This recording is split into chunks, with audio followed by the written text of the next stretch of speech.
Selamat pagi anak-anak. Apa kabar anak-anak semuanya? Ibu harapkan anak-anak masih dalam keadaan yang sehat dan masih semangat untuk belajar. Nah anak-anak, hari ini kita akan mempelajari pelajaran agama Katolik dan budi pekerti. Di semester kedua ini kita mulai pelajaran kita di pelajaran ke-12, yaitu cinta kepada sesama.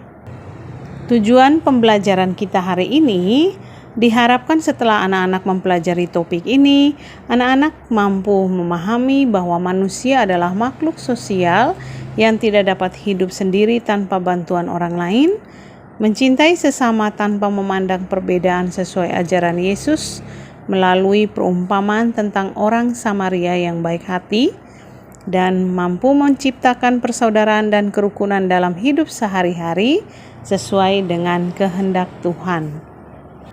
Nah anak-anak, jika kita memperhatikan di gambar, itu adalah seorang Samaria yang murah hati, yang membantu seseorang yang telah dirampok. Nah, hal ini juga diajarkan oleh Yesus bahwa sesama kita adalah semua orang. Apabila semua orang adalah sesama kita, maka tidak ada orang lain. Kalau tidak ada orang lain, berarti kita semua adalah saudara. Tuhan Yesus mengajarkan untuk mencintai siapapun tanpa pamrih dan menolong dengan ikhlas. Nah anak-anak, sebelum kita melanjutkan pelajaran, kita buka pelajaran kita dengan berdoa. Ambil sikap doa yang baik. Dalam nama Bapa dan Putra dan Roh Kudus. Amin.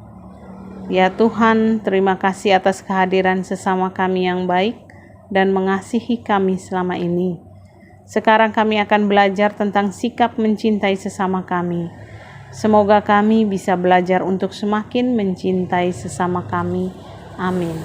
Dalam nama Bapa dan Putra dan Roh Kudus. Amin.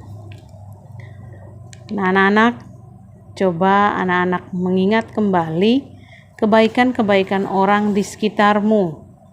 Misalnya kebaikan ayah, kebaikan ibu, kebaikan kakak, adik, ataupun kebaikan orang lain di luar keluargamu. Nah, berbuat baik kepada sesama itu juga menjadi kewajiban kita setiap umat manusia, tanpa mempedulikan apapun agama yang dia anut. Nah, kita harus memperlakukan orang lain dengan baik jika ingin diperlakukan dengan baik.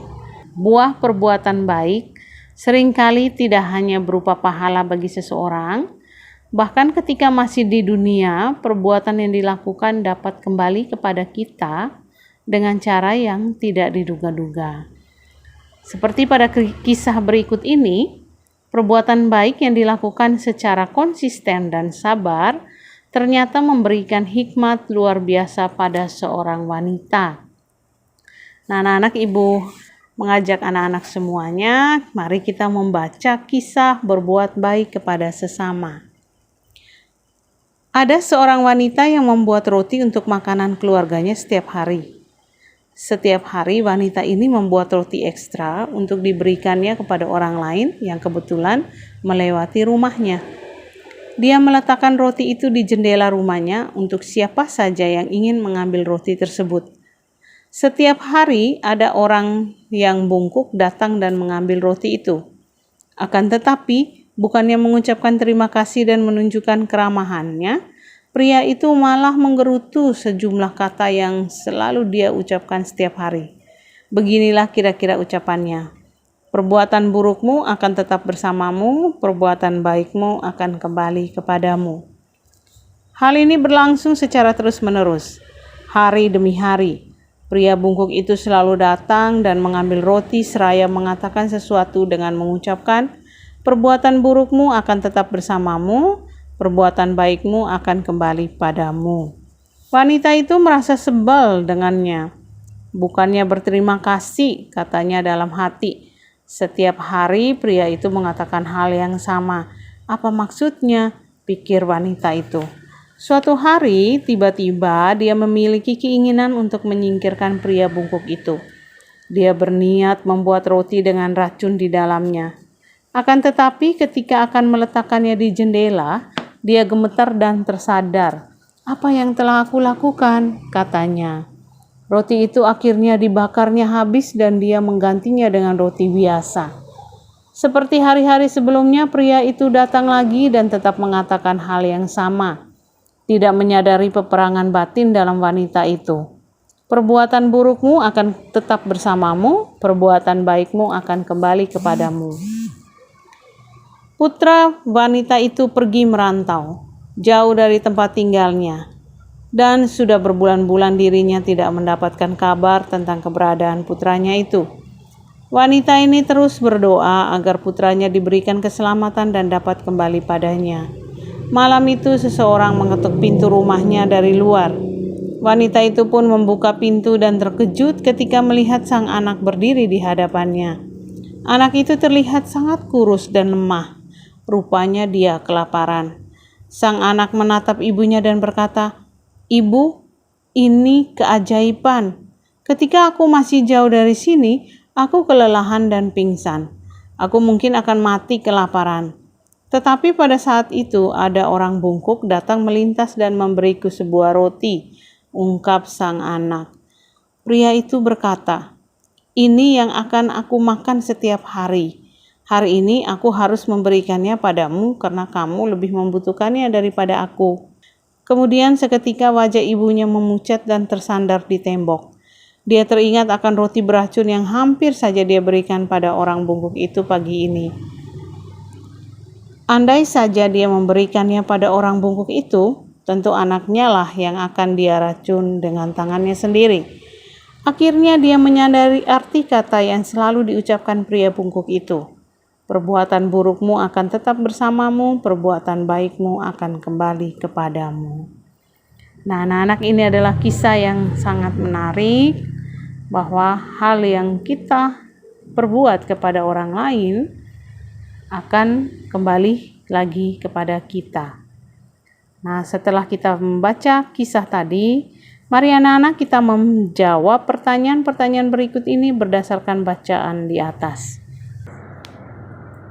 Nomor 1, apa yang dilakukan oleh wanita dalam kisah tersebut? Ya, betul. Setiap hari wanita tersebut membuat roti. Apa yang diucapkan oleh orang bungkuk itu setiap hari? Yang diucapkan oleh orang bungkuk itu setiap hari adalah perbuatan burukmu akan tetap bersamamu, perbuatan baikmu akan kembali kepadamu. Apa yang ingin dilakukan wanita itu pada si orang bungkuk tersebut? Ya, yang ingin dilakukan wanita itu pada orang bungkuk tersebut adalah dia ingin membuat roti dengan racun di dalamnya. Apa yang kemudian terjadi? Ya, yang kemudian terjadi, roti yang diambil oleh si bungkuk tadi diberikan kepada anak dari ibu. Nomor yang kelima, pesan apa yang bisa kita ambil dari kisah tersebut? Ya, pesan yang kita ambil dari kisah tadi adalah kita senantiasa selalu berbuat baik kepada sesama. Kemudian kita tidak berpikiran negatif, karena setiap perbuatan baik yang kita berikan kepada orang lain atau kita lakukan kepada orang lain itu akan kembali kepada kita dengan cara yang tidak diduga-duga atau dengan cara-cara yang berbeda. Nah, anak-anak, setelah tadi kita mendalami pengalaman hidup dari pengalaman anak-anak dan juga dari kisah tadi, sekarang kita akan mendalami ajaran gereja. Bagaimana ajaran gereja tentang sikap mengasihi? Nah, berikut ini ada artikel tentang 7 karya belas kasih jasmani. Anak-anak juga membaca di rumah ya. Apabila kasih tidak ada lagi di dunia, maka Tuhan telah siap untuk datang. Mungkin ini adalah suatu ungkapan yang tepat untuk menanggapi salah satu ayat pada surat pertama Santo Paulus kepada jemaat di Korintus. Kasih tidak berkesudahan, nubuat akan berhenti, bahasa roh akan berhenti, pengetahuan akan lenyap. Kasih merupakan suatu hal yang utama dalam hidup Kristiani. Bahkan Kristus sendiri mengatakan bahwa hukum kasih merupakan hukum yang terbesar dan mendapat tempat teratas di segala hukum Taurat.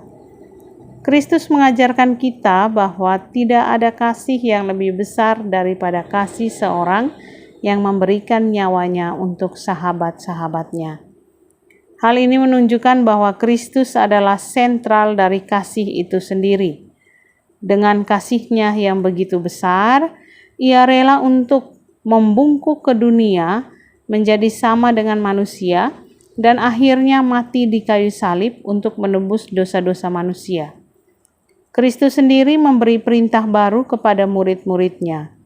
Aku memberikan perintah baru kepada kamu, yaitu supaya kamu saling mengasihi sama seperti aku telah mengasihi kamu, demikian pula kamu harus saling mengasihi. Yang secara eksplisit pula mengarahkan kepada kita untuk mengasihi satu sama lain sebagai murid-murid Kristus, sebagai sesama manusia. Berbicara mengenai kasih, perlu kita ketahui bahwa ada pembagian secara tradisional di dalam gereja Katolik. Pembagian ini terdiri atas 14 karya belas kasih dan terbagi menjadi 2, yaitu karya belas kasih jasmani dan rohani. Berikut ini ada 7 karya belas kasih jasmani. Yang pertama, memberi makan kepada orang yang lapar, memberi minuman kepada orang yang haus, memberi perlindungan kepada orang asing, memberi pakaian kepada orang yang telanjang, melawat orang sakit, mengunjungi orang yang dipenjara, dan menguburkan orang mati. Nah, itu adalah 7 karya belas kasih jasmani. Jadi tadi ada 14 karya belas kasih dibagi menjadi 2. Ada 7 karya belas kasih jasmani dan 7 karya belas kasih rohani. Sekarang kita akan menemukan ajaran gereja Katolik tentang kasih kepada sesama, atau 7 karya belas kasih rohani. Yang pertama, menasihati orang yang ragu-ragu, kemudian mengajarkan orang yang belum tahu. Ketiga, menegur pendosa. Keempat, menghibur orang yang menderita. Kelima, mengampuni orang yang menyakiti. Keenam, menerima dengan sabar orang yang menyusahkan. Dan yang keenam, berdoa untuk orang yang hidup dan mati. Itu adalah 14 karya belas kasih. Ada karya belas kasih jasmani dan karya belas kasih rohani.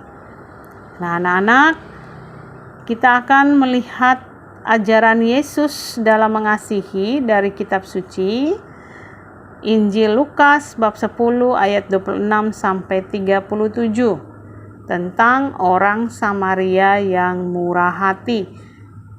Anak-anak juga bisa menyimak melalui video cerita tentang orang Samaria yang murah hati. Nah, kita baca bersama ya. Pada suatu kali, berdirilah seorang ahli Taurat untuk mencoba Yesus, katanya, "Guru, apa yang harus kuperbuat untuk memperoleh hidup yang kekal?" Jawab Yesus kepadanya, "Apa yang tertulis dalam hukum Taurat? Apa yang kau baca di sana?" Jawab orang itu, "Kasihilah Tuhan Allahmu dengan segenap hatimu, dan dengan segenap jiwamu, dan dengan segenap kekuatanmu, dan dengan segenap akal budimu, dan kasihilah sesamamu manusia seperti dirimu sendiri." Kata Yesus kepadanya, "Jawabanmu itu benar. Perbuatlah demikian, maka engkau akan hidup." Tetapi untuk membenarkan dirinya, orang itu berkata kepada Yesus, "Dan siapakah sesamaku manusia?" Jawab Yesus, "Adalah seorang yang turun dari Yerusalem ke Yeriko.